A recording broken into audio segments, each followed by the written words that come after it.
Good morning, students. Today we will start our second chapter. The name of the second chapter is phrases.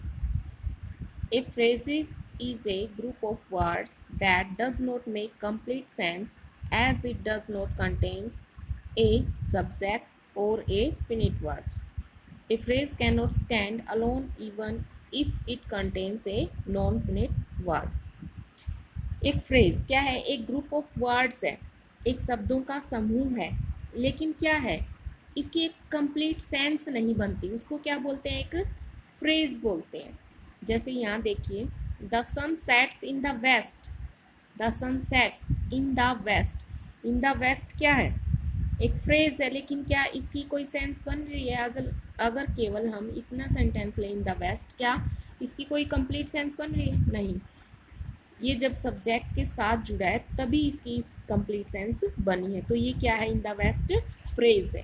Kind of phrases, there are different kind of phrases: noun phrase, adjective phrase, adverb phrase, prepositional phrase, verb phrase. First है noun phrase. A noun phrase works like a noun in a sentence. एक जो noun phrase होती है, एक noun की तरीके से ही कार्य, एक नाउन की तरह ही कार्य करती है सेंटेंस में। This phrase contains a noun and all its modifiers such as determiners, quantifiers and adjectives. These modifiers can come after or before the noun in the phrase. क्या है?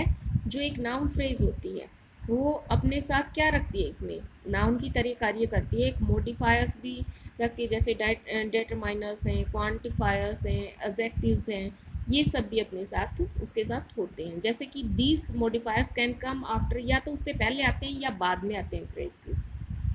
इन a sentence a noun phrase can be a subject. जो noun phrase है वो एक sentence में subject भी हो सकती है, डायरेक्ट ऑब्जेक्ट के तौर पर भी यूज की जा सकती है और इनडायरेक्ट ऑब्जेक्ट के तौर पर भी यूज की जा सकती है। ये आगे फॉर एग्जांपल लिए गए तीनों तरीके से आपको यूज करके दिखाई गई है।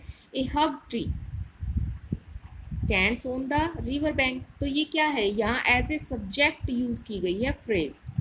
सी bought a beautiful red dress. A beautiful red dress क्या है? डायरेक्ट ऑब्जेक्ट है, तो यहाँ phrase as a direct object use की गई है। I wish the woman in the purple hat a good evening.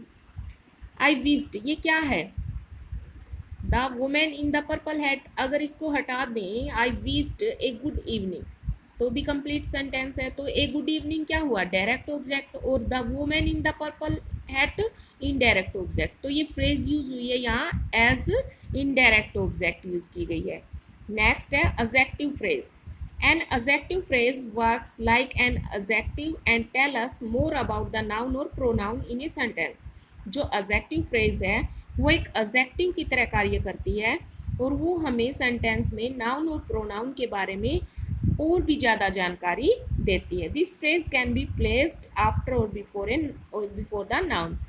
ये जो फ्रेज है वो नाउन से पहले भी आ सकती है और बाद में भी। जैसे कि the dog that seems very angry.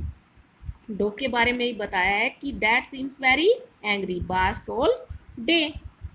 तो दैट सीम्स वेरी एंग्री ये एडजेक्टिव के तौर पर यूज की गई है फ्रेज। तो ये क्या हो गई? Adjective phrase. They were proud of their team winning the championship. ये क्या है?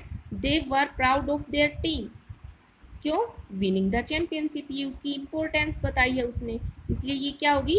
एडजेक्टिव हो गया और एडजेक्टिव फ्रेज है तो ये एडजेक्टिव फ्रेज हो गई। She is a lady with a red smile. Red smile क्या है? लेडी के बारे में क्या दिया इसने? एक्स्ट्रा नॉलेज बताई है, हमारी एक्स्ट्रा चीज़ बताई है लेडी के बारे में। तो ये क्या है? इसका एडजेक्टिव है, इसीलिए ये एडजेक्टिव फ्रेज है। Next is adverb phrase. An adverb phrase works like an adverb and tell us more about the verb, adjective और another adverb in a sentence. जो एडवर्ब फ्रेज है वो एक एडवर्ब की तरह कार्य करती है और हमें बताती है वर्ब, एडजेक्टिव और अन्य एडवर्ब के बारे में सेंटेंस। जैसे कि दिस फ्रेज डिस्क्राइब हाउ, ये बताती है कि कोई भी अगर काम है वो कैसे हुआ, कब हुआ, कहाँ हुआ, जो कार्य हुआ है। जैसे for example my father reached the home very late. कब पहुंचे, वेरी लेट, तो ये वेरी लेट क्या हो गई, एडवर्ब, और फ्रेज के तौर पर यूज हुई है तो ये क्या हो गई, adverb phrase. Mohit ran with great speed, तो कैसे दौड़ रहा था मोहित, ग्रेट स्पीड के साथ, कैसे, तो ये क्या हो गया, ये फ्रेज हो गई, इसलिए ये क्या है, एडवर्ब फ्रेज। नेक्स्ट हम कल करेंगे। Today you will get 2 exercise of this lesson.